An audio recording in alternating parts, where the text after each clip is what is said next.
Checking 1, 2. Okay, it looks good. It looks good. Sound is coming through. How's everybody doing today? Welcome to the live stream. Happy June, everybody. I hope it's summery and warm and pleasant wherever you are in the world. I haven't popped up on my YouTube channel here. Let me just refresh here and make sure that we're all good. But if you can hear me loud and clear, please let me know in the chat. Come say hi. Let me know what's going on. It's been a little while since I've done a live stream. All right, Frodo is here. Alex is here. Hey, guys. Thanks for joining. Alexander's here. Awesome. We hear you fine. Great. Okay, well, I'm just going to launch right into it. So for anyone watching who doesn't know what the heck is going on right now, I am about to showcase everybody's submission for the May monthly challenge at the Production Music Academy. And man, I gotta say, the submissions are just, again, just so fantastic. You guys just killed it. I'm so impressed. And this one was a tough one. To be honest, I think personally it was the most challenging so far. You guys can let me know in the comments what you thought in terms of, whether it was challenging. I thought, it is pretty tough to kind of turn a piano sketch, simple MIDI sketch into an orchestral type composition. And that's what this challenge was all about. And for anyone who's watching who's kind of wondering what the challenge was, this is basically what I did. Was I just provided 3 MIDI files for the members, and I said, and the challenge is really to just churn that MIDI sketch into an orchestral composition. And there wasn't really any rules other than just use orchestral instrumentation, and you can kind of do with the MIDI with the MIDI whatever you want. You could make the tempo fast, slow. You can there wasn't that many rules really. You could transpose it. I don't know if anyone did transpose it. Maybe 1 or 2 people did. But certainly there was a range of different tempos and stuff. Art says hi from Ukraine. Hello. Hope you're doing well. Frodo, definitely challenging, but also the most fun for me so far. Awesome. Alexander, it was challenging, but as usual, an awesome experience. That's great. I have to lean forward here to see my comments. It kind of looks a little bit weird on the screen. Okay, let's just dive into it because I have about an hour today, and then I got to do this. I got to go on a call at 11. We have about an hour and a half, so I'm just gonna launch into it. So who's up first? We have Mr. Adam Patterson up first. I'm just gonna bring this into Logic here.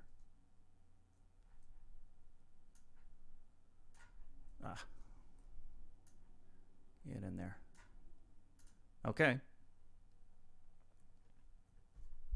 We'll have to go, but I'll make sure to jump back in 23 minutes. Okay, no worries, man. Okay, hopefully this isn't crazy loud. I don't think it should be. Oh, I see that my volume here is a little bit low. Let me turn myself up so you guys can hear me a bit better. Let me know if that's better. I don't want to clip anything here, but that's cool. Okay, here we go.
Very cool.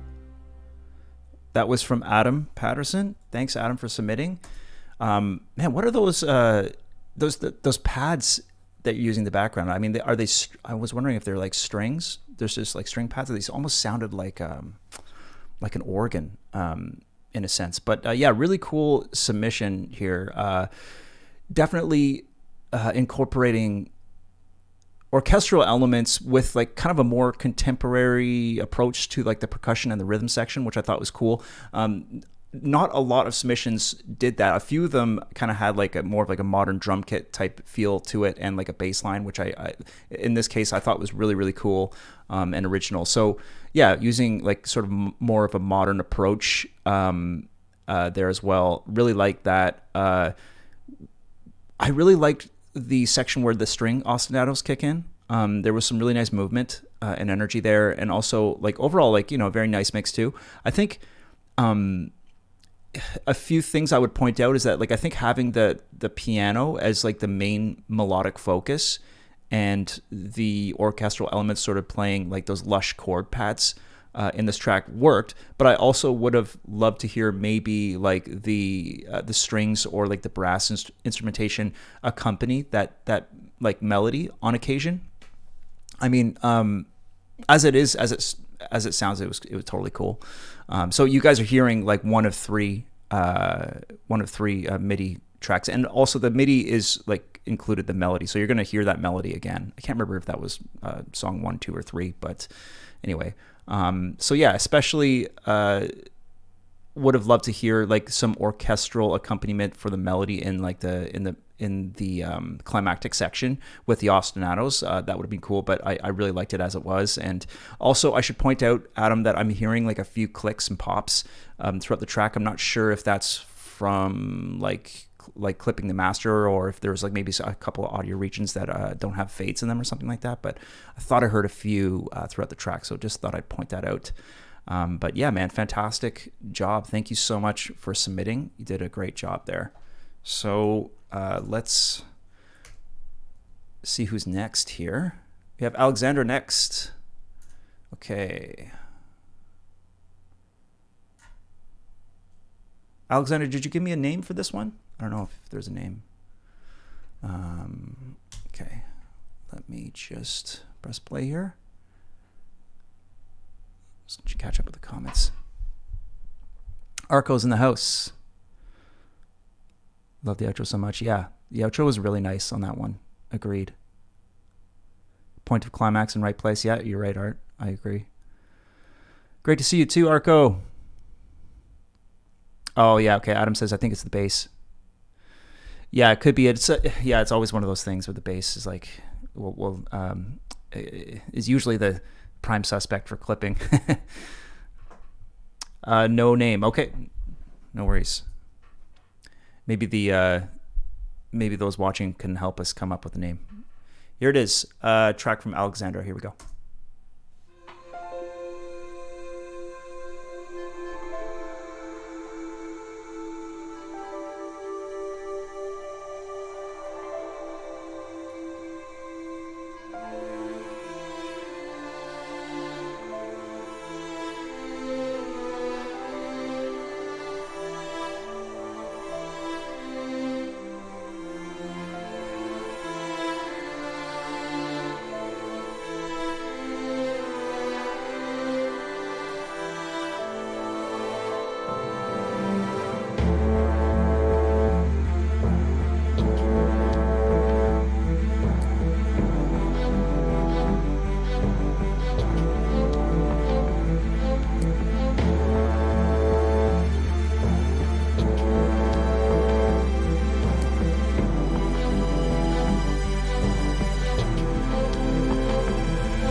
Really, really nice use of dynamics there coming out of this climactic section which starts around here and then into this like really beautiful ambient outro. It's fantastic work, Alexandra.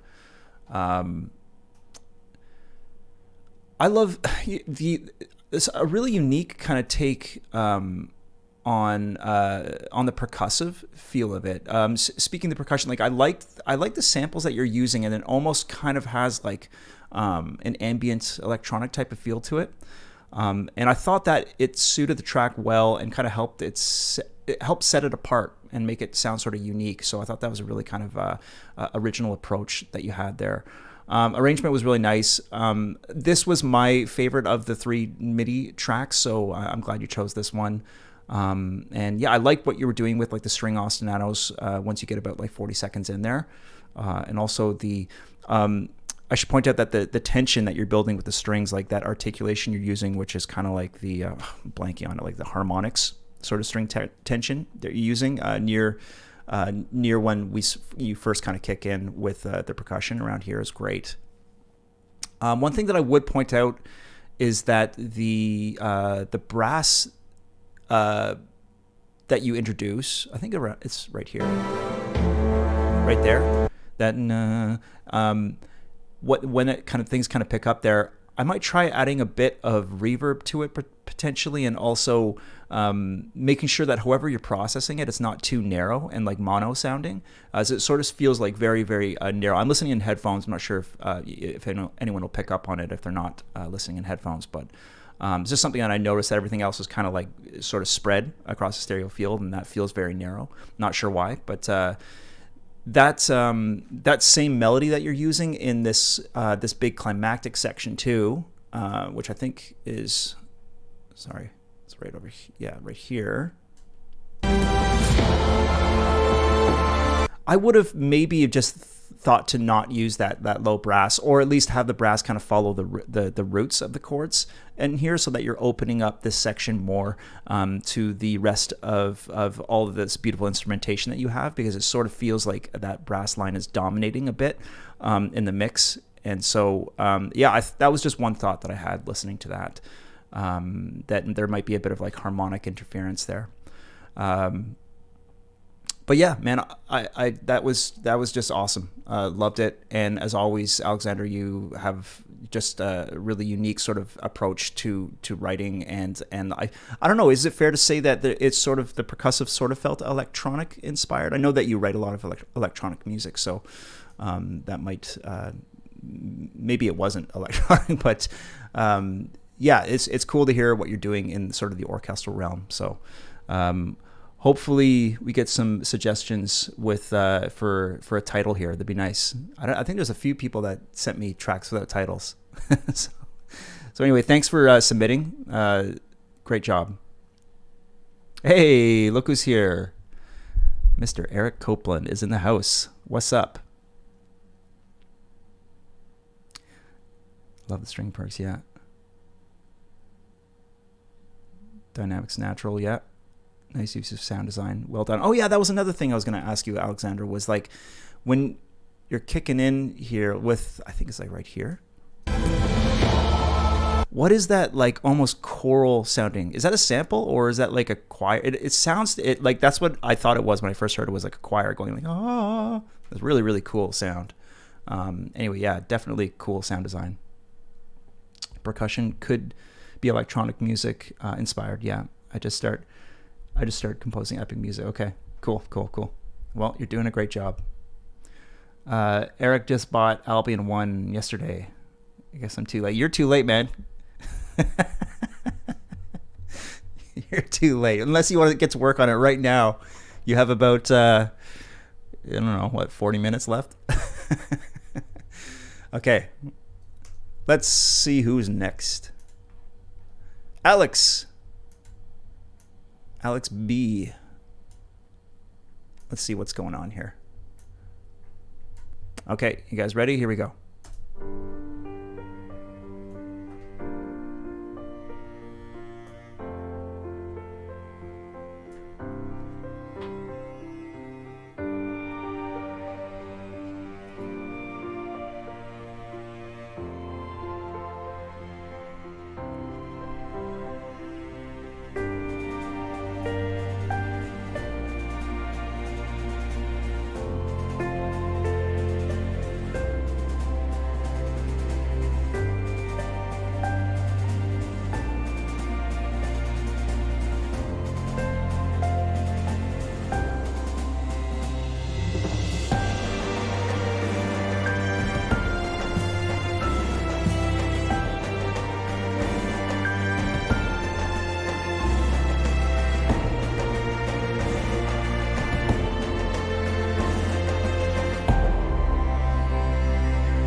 Nice outro. Great work, man. I like that you added some space in between, like, you know, these, like, especially right before you hit this super climax section here. Like, this is really nice. I don't know if I even did that, if I kind of denoted space in the MIDI file. I don't think so. So I don't know, maybe that was your interpretation of it. But yeah, great work, man. Amazing build up throughout the intro. And yeah, I really liked sort of how you arranged the dynamics throughout the track, especially how you kind of came up with the sort of unexpected stop at the last chord of the progression. That was really cool. Big percussion, big orchestral sound, really nicely done. The only thing I would maybe say is that there was a few moments where I felt like the piano was sort of like a little dry. I don't know. Maybe it's just me, but like there was some moments, like maybe not the top line piano, but like, or I don't know if that is piano, maybe it's like a celesta or something, but there was a few moments where like that sort of arpeggiated piano felt like very, very dry. Maybe it's like right at here.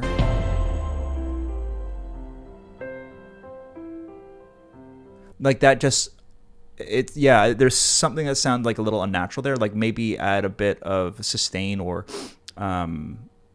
maybe it's a little bit of like a workshopping with the MIDI kind of thing, or maybe just adding some verb there to it. Really small detail, but that was just something I sort of noticed and thought of when I first heard it. But man, always great to hear what you're doing. As most of you guys in the comments know, Alex writes in a ton of different styles, like most of us do, and yeah, it's really cool to hear your interpretation of this orchestral piece, man. Fantastic. Yeah, the marching snare is awesome in the outro. I love that. Okay, who's up? We have Damien. Damien's a new member in the Academy, I believe. His last name is Cappuccino. Cappuccino. I hope I'm pronouncing that right. Import, sure. Okay, here we go. Okay, listening to Damien's work. Here we go. This is called Ice at Night.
Beautiful.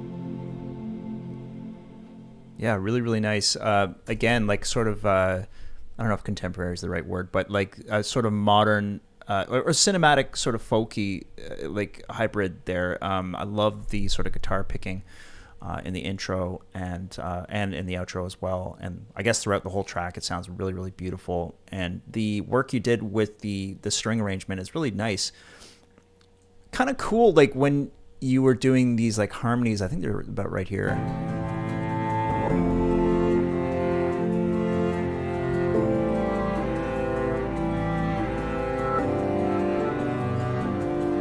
So on that third chord, it's like, I like that it's like it has a distinctly kind of like dominant seventh feel on that G chord, which is sort of, it was unexpected and really kind of cool, and made the progression sound super interesting. It took a kind of a different emotional turn there.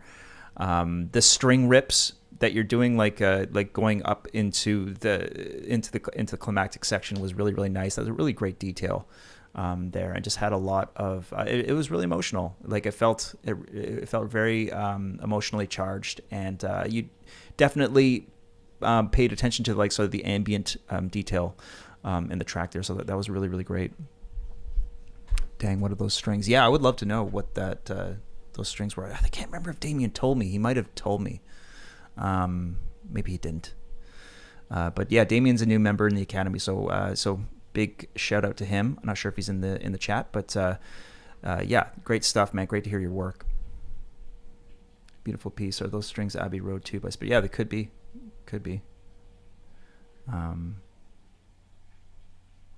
Awesome. Cool.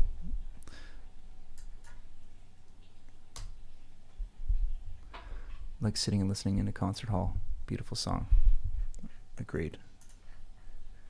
Okay, Frodo. Frodo is up. Ports. Okay, here we go.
Oh yeah, I love that ending there. That was great.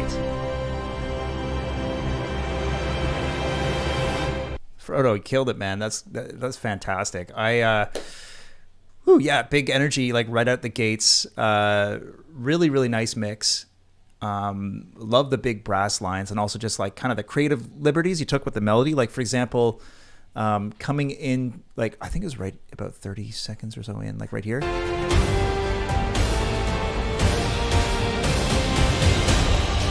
Like that is really, really great, man. Because like that's not in the MIDI. That was you. That's all you. So that was fantastic.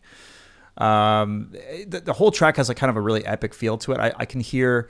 I felt like there was a bit of choir in there, but it was super low in the mix. I don't know if I would have maybe pushed that up a little bit. You know how I feel about choir. I love that to hear that choir. So, but it did add something nice to it. And yeah, I really enjoyed sort of like the trailer-esque percussion throughout the track. I think that there's one thing that I sort of felt like when we get to this section here, which is like kind of like, I don't know, would you say this is like the most climactic section here?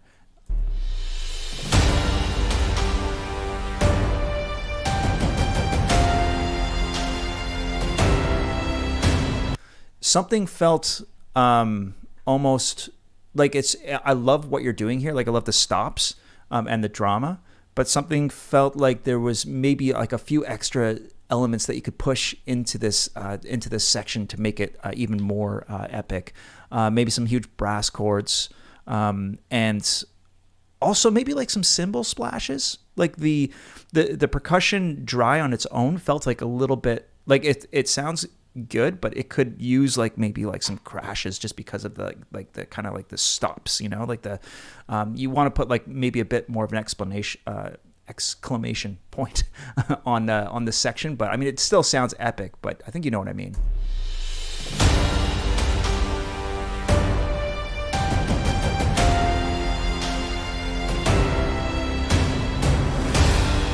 Oh, there is some cymbals. There's some cymbals there. It doesn't have to be on every hit, but I'm wrong to say that there's no cymbals in there. But anyway, man, that was fantastic. I think Frodo was here earlier. Yeah, there he is. Just in time. Oh, sorry, man. I totally forgot that you had to leave, and you just missed. I should have put you further down the list. My bad. I was just telling everyone how much I liked it. You might have to watch the replay to hear all the commentary. No more secrets. What strings are you guys using? I need that. Okay, everybody who submitted today, what strings are you using? Frodo, what strings are you using? Library. I think you're what did you say? You're a nucleus? No, that's James that uses nucleus. Or, I mean, James probably uses more than that. But, yeah, everyone, string libraries now in the comments. Lately I've been using Spitfire's chamber ensemble a ton. But I also love performance samples, fluid shorts. That's kind of like my go-to for short articulations. So. Frodo saying Spitfire chamber strings, Albion 1, and solo strings layered. Yeah, that's a killer combo. Yeah, amazing work, man.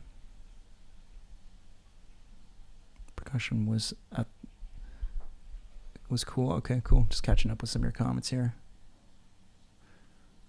Good fit for Game of Thrones. Yeah, totally. It had a Game of Thrones epic sort of vibe to it. I was trying to think of the Game of Thrones composer. What's his name again? Ramin Djawadi. That's it. Awesome. Okay. Let's keep it moving. James, you're up. Okay. Here we go.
Amazing.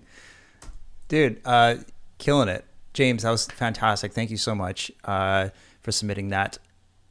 James mentioned to me that he's going for a very Jerry Goldsmith vibe here. So it kind of has like a Star Trek feel to it, which I absolutely loved.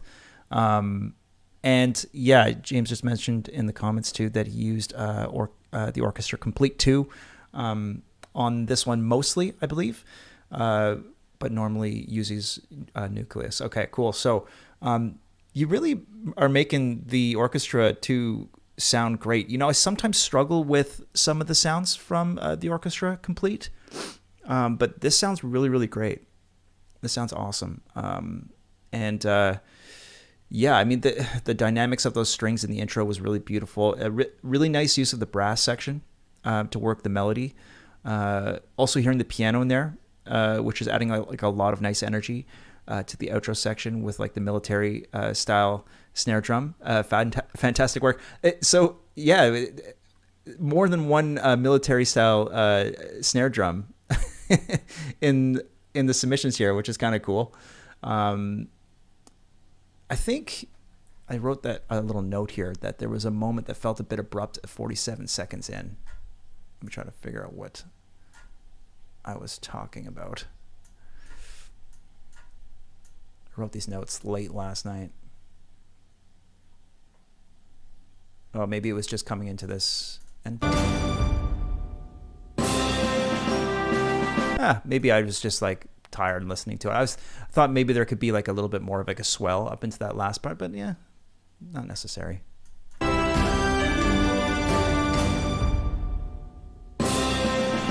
Yeah, maybe like some kind of transition out of that section and into your outro was sort of what I was thinking, but I don't know. Listening back to it now, it's weird how when sometimes you hear things like for the first time and you like write a note and then you listen back to it the next day, you feel totally differently about it. I don't know. You guys can let me know in the comments what you thought about James's submission, but I thought it was great. Andy's in the house. The black shirt is back. Back in black, baby. Except it's a t-shirt, not a hoodie. It's too hot here for hoodies. Awesome. Alexander saying Project Sam for the strings. Cool. My strings were Logic Stock, Spitfire, BBC, Labs, and Sign Factor. Okay, only the free stuff. Well, that's cool. That's impressive. If it's only using free stuff, man. Cool. Marching snare again. Loved it. Adam's using emotive strings and session strings and native instruments. Session strings are tough. They're tough because they're so intimate sounding. Like they're not really. I'm not sure if they're great for like big orchestral type stuff. They're great for like pop music. Last I checked, maybe they've updated it since Disney intro. Yeah, it felt kind of had a Disney vibe. Cymbal swell, maybe. Yeah. I feel like the break could be slightly longer and let it breathe more. Just my 2 cents. Cool. All right. Well, thanks for the input, guys. Great work, James. As always. Who is up? Okay, so we have 2 submissions from Louie. Maybe I'll just play one of them and then we'll come back to it. So, or come back to Louie for his second submission. But Louie sent me 2 pretty epic submissions here. Let's listen to this one.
big orchestral sound. I love that. I love what you did there with the arrangement.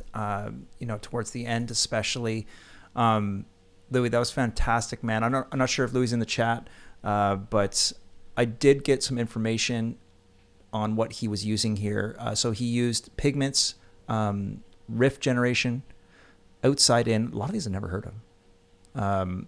Labs choir, alt piano, not sure what that's from. Spitfire studio strings and woodwinds. And the cello, that you're hearing, which is absolutely beautiful, is Tina Guo cello, which I've always wanted to grab. I was really liked the previews that I listened to there, but I never got it. Century Brass and BBC Symphony Orchestra percussion. So yeah, great work, man. Also, I love like what's going on in this intro here with like these kind of trippy guitar riffs. Like it almost sounds like kind of guitar. Just this little bit here.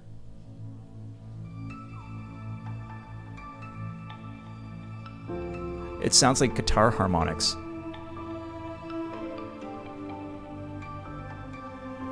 Really, really cool, man. Awesome. Yeah, you did a great job here, Louie. I love how you're starting off ambient and soft, and it just gets like super epic near the end. So a fantastic arrangement, really good mix too. Okay, who is next? We'll skip Louie's second submission. I'll come back to him, and we are going to listen to something from Mark, Mr. Mark Mess, Twin Pines, who's in the house. What's going on, Mark? Here we go. Let's check this out.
Nice, man.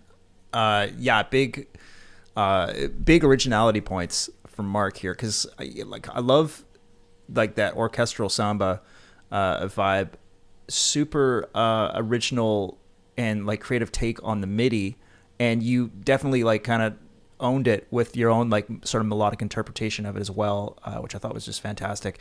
Mark mentioned to me that he recorded the classical guitar and the shaker, I believe. Yeah, so I bought a new nylon string guitar and wanted to put it to use. Yeah, you did a great job, man. I'm obsessed with the sound of the classical guitar. So, sounds to me like a Brazilian music a bit. Yeah, totally. Strumming was cool. Yeah, man. If I was gonna say anything about it, I was gonna comment that like maybe adding a bit more dynamics into the strings and winds, but like I think. And correct me if I'm wrong, I think you mentioned that it was all like Logic instruments, like on the orchestral side. So it is very, very difficult to get those Logic orchestral instruments to sound right and like and realistic. But that being said, I think like right at this point here,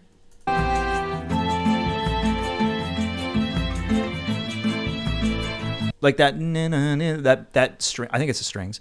That melody is actually kind of cool because I thought it sounded like a mellotron. It just has that like mellotron vibe. I don't know if maybe it is. Maybe I'm like, but if it is like just the orchestral strings that you're using in Logic, it almost has like a Mellotron vibe to it too. So I thought it kind of suited the track in its own unique way. So and also I'd probably say, you know, bring that guitar up a little bit. It felt a little buried at points in the mix. It would have been great to hear it a little bit more clearly, but man, you did a great job. It was awesome. Yes, those are all Logic stock instruments for orchestral stuff. Okay, cool. Yeah, we got Brazilians in the house here. Big shout out to Brazil. It's awesome. Okay, thanks so much, Mark. That was awesome. And we have Nathan next. Nathan Toft. My homie from Canada.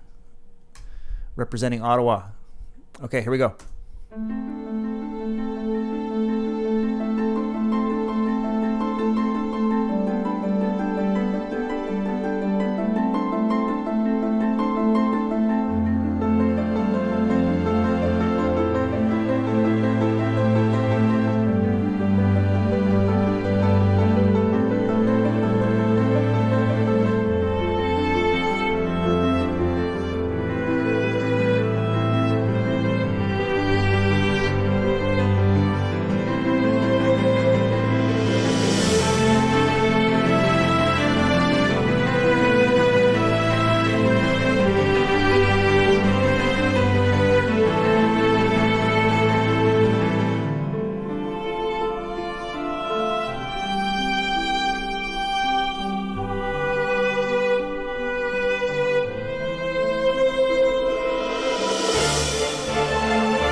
Fantastic work, Nathan. That was really, really beautiful, and it almost kind of had like a Disney vibe too. Just like I felt like I was going on an adventure, because like the dynamics that you're using are fantastic. I loved all the twists and turns that the track took.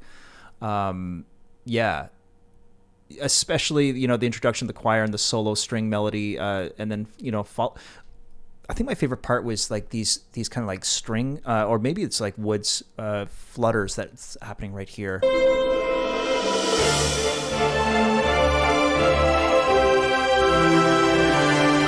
Just then, that's awesome. I love that. So cool.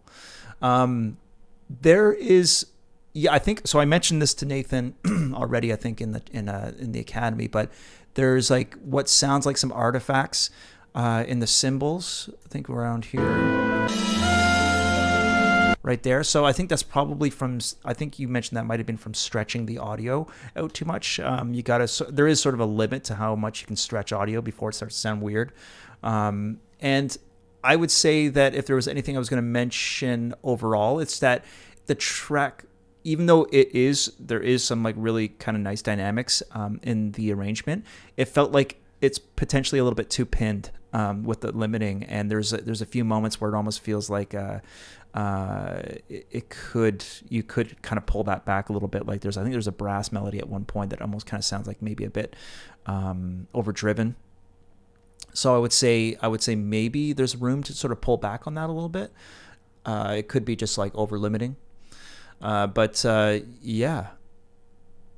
Other than just a few sections feeling a little too hot, I mean, this sounds so. I'm so glad that you submitted something for this challenge, and I could tell that your orchestral productions are just getting stronger, and this is just, yeah, man, fantastic work.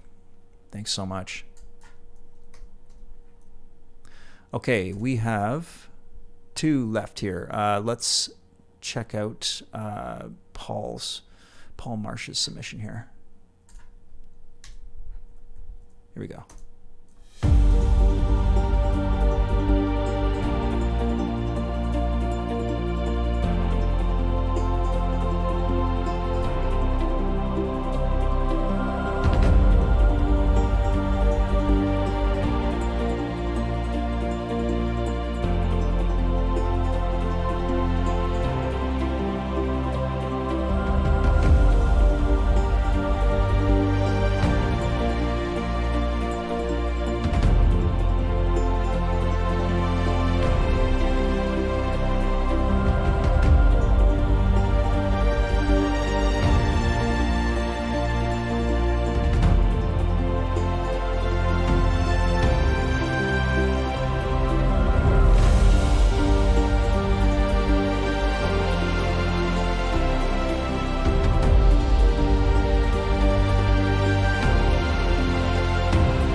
Man, Paul, I love this so much.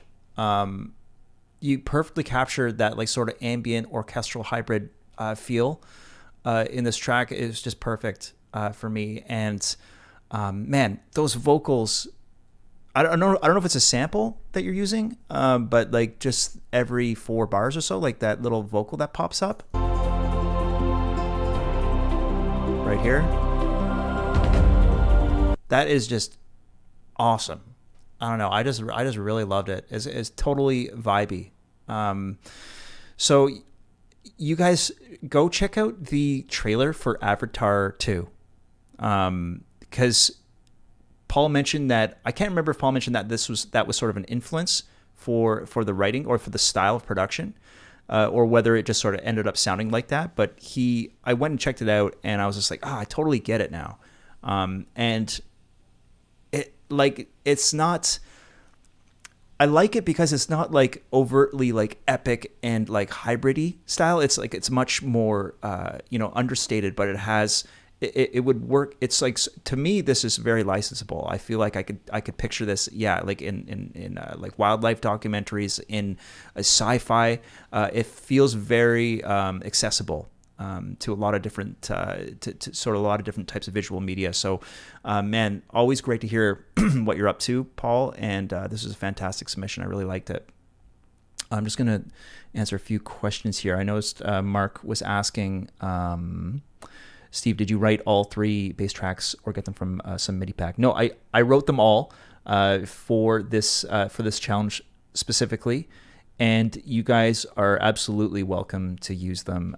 There is no, there's no copyright or anything like that on them. Go ahead, use them, and submit them to libraries, and they are for you guys, 100%, and for all the Academy members. So, yeah, no limitations on that. Absolutely not. Really captivating rhythms. I could hear this in a nature documentary. Yeah, totally. Sounds like a music sound bed. Really cool hi-hats in there. Yeah.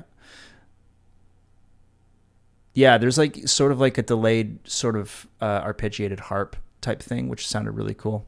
Gave it a sort of electronic vibe. I agree. Being a fan of Paul's compositions since the January Score Challenge. Yeah, totally. Same. Eric says, excellent as always. He's here. Eric, are you finished yet? Have you been working on this on your submission this last 40 minutes? Or he's probably still downloading Albion 1. Thanks for not suing us, Steve. Definitely not going to sue you guys. I thought Paul mentioned he was the one who's composed it for Avatar 2. I mean, that would be a sweet placement. If maybe he got the gig for the next Avatar trailer. That would be awesome. Okay, I think we have one more, and this is another submission from we have Tony's submission. We're gonna check this out, and then I'll come back to Louie's second submission. We got a last minute submission here from Tony. Let's check it out.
Awesome. Thanks for submitting this, Tony. And I'm really glad that you got this in last minute. I think you sent me this last night. So yeah, huge energy. I love the epicness of this interpretation. Those big trailer hits were awesome. This, I would say, I have to go back and listen to the last thing that you sent me. I think which was not for last month, maybe the month before or even before that. But I think this is a big improvement from the last time you submitted a track, Tony, and it's sounding huge. There's definitely some mix improvements that you made here. I think that there's still a bit of like harmonic. There's a bit of not dissonance, but there's a lot of information going on in those like kind of low mids range. And that there could probably use like a bit of cleaning up there. I'd have to go into your session, of course, and see what's going on exactly. But there's a bit of clarity I think that you could work towards. But yeah, I was gonna say, like, I think it's funny. I was listening to it last night, and it's another one of those things where I sort of felt like intuitively like the trailer hits were maybe a bit loud in comparison with everything else. And maybe I was gonna say you could back off the reverb just a little bit. In places, maybe on like the brass and the woodwinds, but listening to it on headphones now, like the trailer hits kind of felt like at the right volume. But sometimes listening on headphones, listening on speakers, the place kind of tricks with you and things might sound loud on one system and not so much on the other. But yeah, man, great job, epic composition. I love it. We got one more.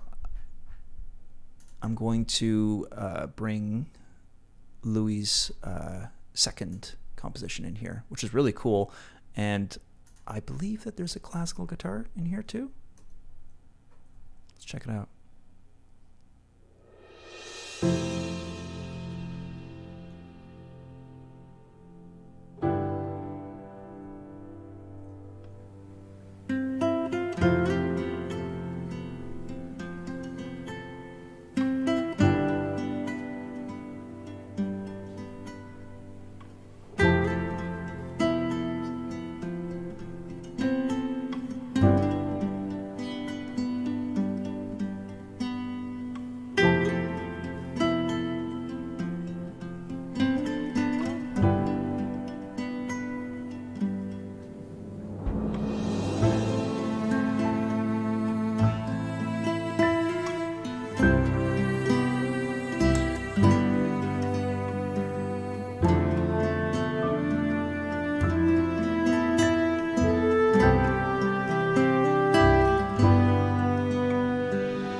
Uh,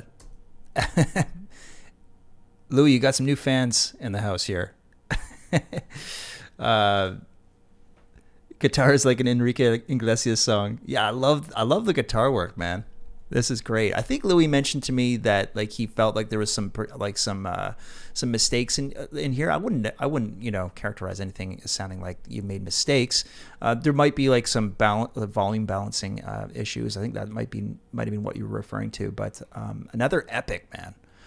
Another great orchestral arrangement, and just like sorry. And yeah, by the way, sorry if I was clipping, as I realized that the output was really loud.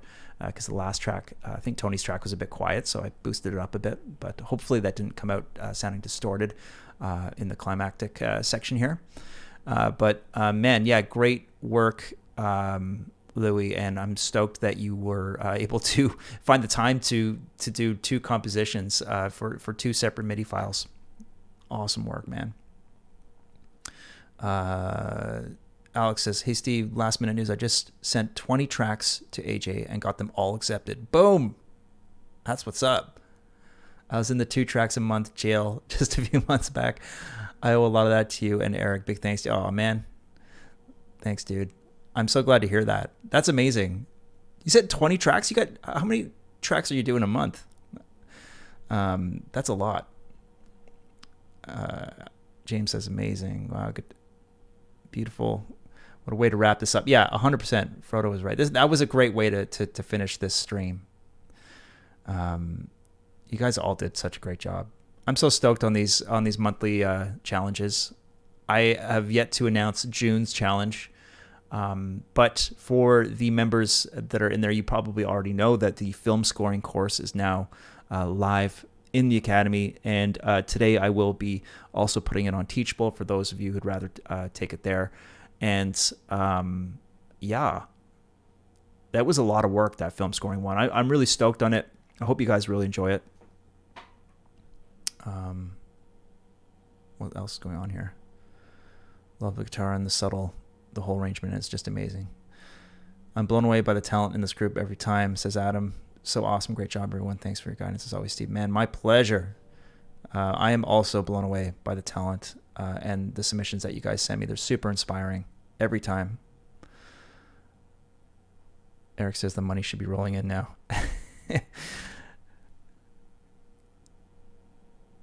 Yeah, hopefully you make some sales there, Alex. I know AJ's been a little bit slow.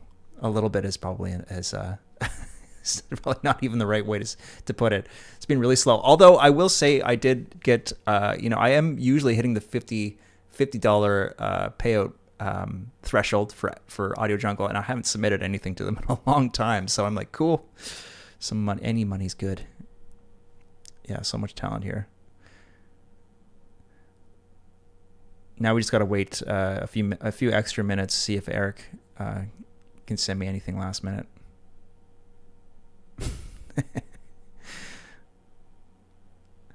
Okay, Alex is saying he piled those tracks up for a few months. Fair enough.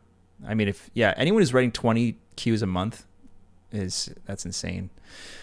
I was saying to someone on the Academy, on one of the threads in the Academy the other day, that I probably these days don't get much more than like 4 tracks a month. If I get 4 tracks done a month, that's a good month. Adding those last strings at cowbell. Yeah. Okay. So June. I've been kind of catching up with a lot of life things this last month. May was incredibly busy and somewhat stressful at times, but I'm gonna switch gears a little bit, and in June I'm gonna do a ton of writing. That's sort of my goal, because I didn't do enough writing in May, and sometimes I get a little bummed out if I don't finish at least 2 or 3 tracks in a month. But yeah. Such is life. Sometimes things get crazy, and June will no doubt be somewhat crazy as well. But I would really like to just kind of concentrate on writing some new music. Hey, Steve, have you been focusing on sync lately?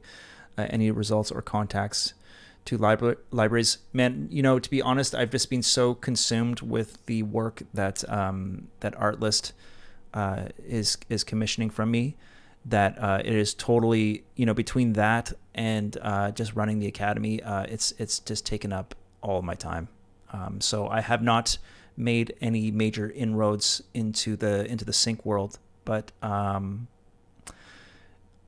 yeah, it's tough because it's like you want sort of like a package of songs, like, I don't know, whatever, 7 to 10 tracks to pitch to exclusive libraries. But when you have a library that's willing to buy them out, at a fair price, there's only so much music that I can write, so I have to sort of prioritize where the money is for me. And right now that's just like working with Artlist. So in a sense, Artlist is sort of my exclusive library at the moment, right? But it's not exactly sync licensing, although it's weirdly kind of turning into that, because some of these tracks that I'm putting up on Artlist are showing up in in my TuneSat searches. Like I was telling Eric the other day on the podcast, it's like I found like a bunch of placements on like French television. I'm like, oh, okay.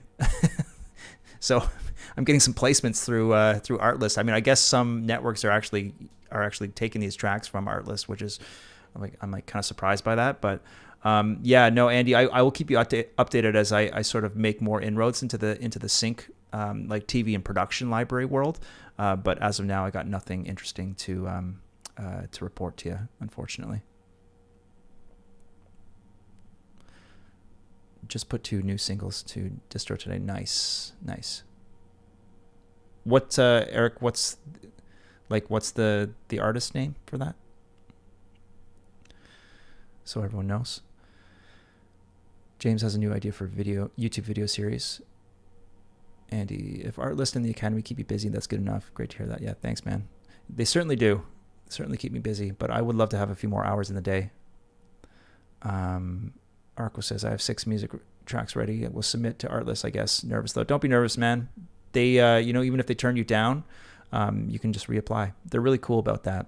That's one thing I think that Artlist deserves a lot of credit for. They will allow for resubmissions, seemingly like whenever. I wouldn't, if you don't make it in, I wouldn't apply to them like a week later or anything like that. But they certainly seem open to improvement, and I have several members in the academy, and several people tell me that they made it in on their second or third try. So,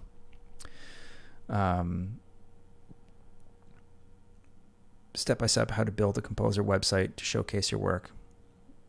Yeah, that's something that I should work on. Actually, building a composer website is actually, in my opinion, is like it's pretty easy. It shouldn't be too complicated, and I've drastically simplified my website over the years. It used to be like a lot to look at, and now I'm just stripping it all away. It's super minimalist. You guys can check it out if you want. It's stephenbedall.com.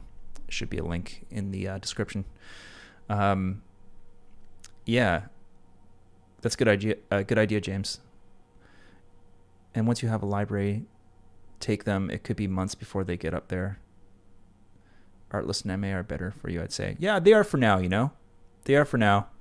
And like I said, I only have so much time. I'm only able to write so much music. So if someone's willing to sort of buy the music at a price that I think is fair, then that's where I'm going to focus most of my time for now. But I certainly would love to kind of build. I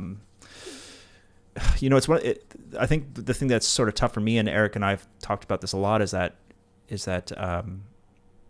no gravy train kind of like lasts forever. We've seen these changes happen so drastically, especially in the royalty-free space. So it would be nice to sort of build more stable income through, performance royalties, placements, that kind of thing over time. So definitely worth investing a little bit more time into building inroads into that, because I've never really felt that secure about the royalty-free market, even though things have gotten better and better over time for me. I still feel very lucky and fortunate, and kind of feel like at any point in time it could all just sort of change.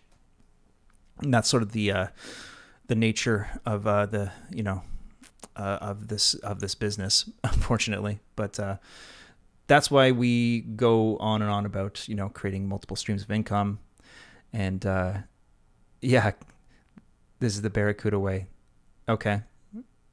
So you're submitting to 2 different profiles. Awesome. Yeah, man, I got a backlog of tracks that I'm about to Barracuda myself. People are probably like, "What are you talking about?" But we're talking about our Spotify strategy, which is creating multiple different profiles and submitting to curated Spotify curated playlists to cash in on that stream money. Got to get back to work here. Thanks for joining, Alex. Yeah, wishing you the best, man. Thanks for the submission. Arco says we'll get those music to Spotify and submit to. Awesome. Yeah, well, let us know, Arco, how it goes, and wishing you luck with the submission, man. And feel free to share what you've come up with in the Discord server, and I'm sure that you get some good feedback there. Hey, Samuel. Welcome. Oops, my screen has gone dark. That's probably a sign for me to wrap it up here. Okay, well, I will just say goodbye to all, and thank you so much for listening. Yeah, my pleasure, Sam. God bless you too. God bless everyone. Thanks for listening, and I will see you guys soon. Take care.